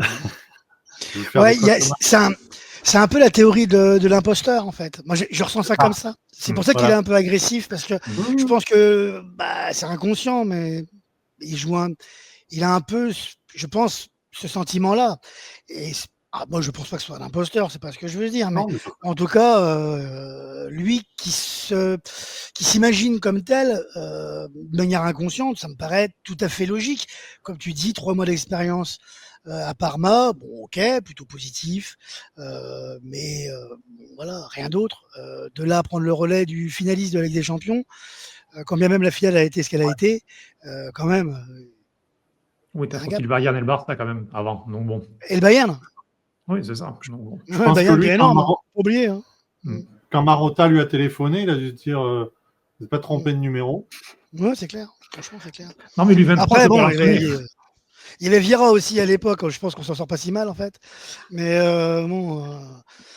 Enfin, je suis très sceptique sur Vieira. Mais d'ailleurs, c'est une des interrogations qu'on peut avoir. Tu sors quand même d'une saison où tu gagnes rien, mais tu es passé près de tout. Tu as quand même un effectif intéressant. C'est interpellant quand même de te dire que tes deux choix, c'est Patrick Vieira et Christian Kivou. Voilà. Parce que Fabregas t'a gentiment refusé en plus. Donc, on ne sait pas si c'est Fabregas ou le Como après. Mais bon. Oui. Après, lui, en conférence de presse, il a pris le bon rôle en disant qu'il a écouté par politesse. Ah oui, ça, après, c'est facile. Hein. Oui, si le Como l'avait libéré, ça se trouve, il serait venu. Hein. Je veux dire, bon, ça. Il voulait croquer un dîner gratuit à Londres, puis voilà. Il n'y a pas que des entraîneurs de Serie A, il y en a partout. Hein, donc, en plus, tu ne pouvais pas te cantonner juste aux 17 noms qu'il y a en Italie. C'est un peu le problème de la Serie A, d'ailleurs, des fois. Bon, c'est comme ça. Dernier petit mot, on a fait très très long. Je vous demande une réponse sèche, puisque Beppe Marotta a dit que cette saison, l'objectif, c'était d'essayer de gagner. Parce que c'est l'Inter, le palmarès parle pour l'Inter, et donc l'objectif, c'est donc d'essayer de gagner. Après, la fameuse phrase, après, si quelqu'un est meilleur que nous, on fera les compliments en fin de saison. Vous savez, c'est un petit peu les phrases. Mais il a dit que voilà, l'Inter veut gagner, donc ne se cache pas. Est-ce que pour vous, du coup, l'Inter a un objectif Scudetto ou pas? Oui, non. Logan. Pour moi, oui, hein, quand même, tu es l'Inter sur les dernières saisons. Ton groupe, il ne change pas tant. Tu es l'équipe peut-être la plus constante sur les dernières saisons, puisque je ne vois pas d'autres équipes. Tu prends le Napoli, le Milan, la Juve, tout le monde est redescendu au plus bas. Atalanta, ils sont montés un peu plus haut. Pas très forte. Et l'Inter, c'est l'équipe la plus constante. Donc, tu dois d'être un concurrent au Scudetto et le viser, même si tu n'as rien gagné l'année dernière. Tu es toujours là. Nicolas? Forcément que tu joues Scudetto. Est-ce que tu vas le gagner? Ça, c'est une autre question. Je pense que le bémol, ça serait peut-être le Napoli. Je trouve qu'ils font quand même un mercato intéressant. Mais ils vont jouer avec des champions. On sait que c'est pas la grande force de Conte. La préparation semble pas si top que ça. Donc, à voir. Mais logiquement, je suis d'accord avec Logan, tu joues forcément le titre. Après, j'espère qu'on va digérer la pilule pour pouvoir vraiment jouer le titre, du coup. Julien? Moi, je pense que non. Parce que tu ne peux pas demander à une équipe qui n'a pas de certitude de gagner de nouveau.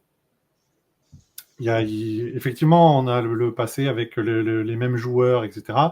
Mais il y a trop de différences. Et l'avantage, par contre, là où c'est positif, c'est que le Napoli, c'est eux qui vont avoir la pression cette année parce qu'ils se sont achetés une deuxième équipe entière là, avec tous les joueurs qu'ils ont achetés au Mercato. T'as l'impression que chaque jour, ils achètent un mec. Et du coup, là, si eux ne gagnent pas, ça sera une erreur. Donc à partir de là, on a peut-être notre chance là-dessus, je ne sais pas. Puis après, bon, il y aura forcément le Milan hein, sans Europe, qui sera un petit peu dans la position du Napoli la saison passée, qui retrouve Allegri, qui montre sur les premiers matchs amicaux, même si ce ne sont que des matchs amicaux, on est parti sur une bonne base défensive. Et donc, on sait qu'en Italie, souvent tu gagnes quand tu as la meilleure défense. Donc, Allegri connaît la recette. Et bon, ce sera intéressant tout ça. On aura l'occasion d'en reparler, bien sûr. On a presque fait un marathon. Il faut 2 heures pour faire un marathon. On a fait 1h34. Mais bon, on était assis, on était mieux. Je ne sais pas vous, mais.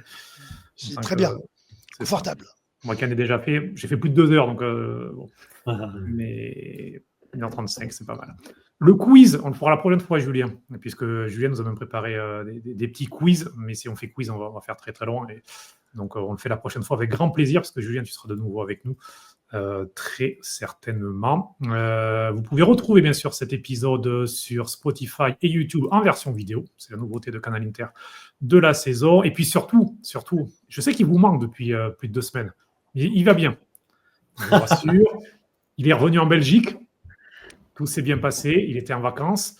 Il est un petit peu coupé du football. Mais il va reprendre. Il va regarder les vidéos de Luis Enrique. Il va regarder tout ça pour se remettre dans le bain. Notre Giuliano De Pasquale va revenir dès la semaine prochaine donc pour assurer également des podcasts et des vodcasts de Canal Inter. Donc, il va revenir très très vite. On embrasse notre Giuliano qui donc va bien. On a terminé. Merci beaucoup à tous les trois. Logan, merci beaucoup d'avoir été avec nous. Logan, on te retrouve régulièrement sur les réseaux sociaux de Canal Inter, X, Twitter et sur Instagram, puisque tu fais des posts avec nous. On est très contents. Nicolas, merci beaucoup également d'avoir été avec nous. La nouvelle entrée, la recrue. Merci pour l'accueil sympa. C'était super. On sera très heureux de te retrouver régulièrement. Également, bien sûr, Planto Calcio. Moi, j'ai un petit peu la double casquette, donc j'en profite pour rappeler cet excellent podcast de Planto Calcio. Tu fais des épisodes sur la série B qui sont très intéressants, avec des formats souvent assez courts, ce qui permet bien de les écouter, que ce soit en se promenant, en courant, par exemple. C'est ce que je fais. Avec notamment Max, qui vient souvent avec toi, et c'est super pour suivre l'actualité de la série B. Et puis Julien, qui est donc dans le bus Luis Enrique, c'est officiel. Et on t'en remercie. Tu conduis le bus. Au moins, oui. Alors là, on a un accident dans les 5 minutes.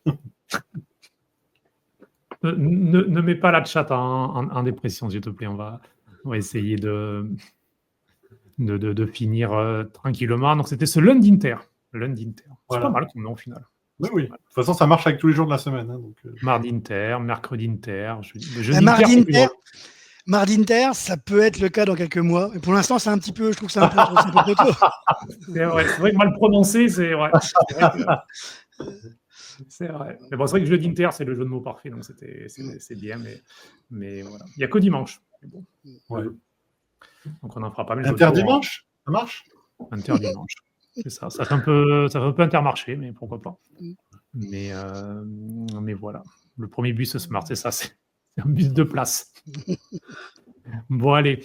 C'était un vrai plaisir de passer ce lundi soir avec vous. On se retrouve très, très vite. Ciao. Bye.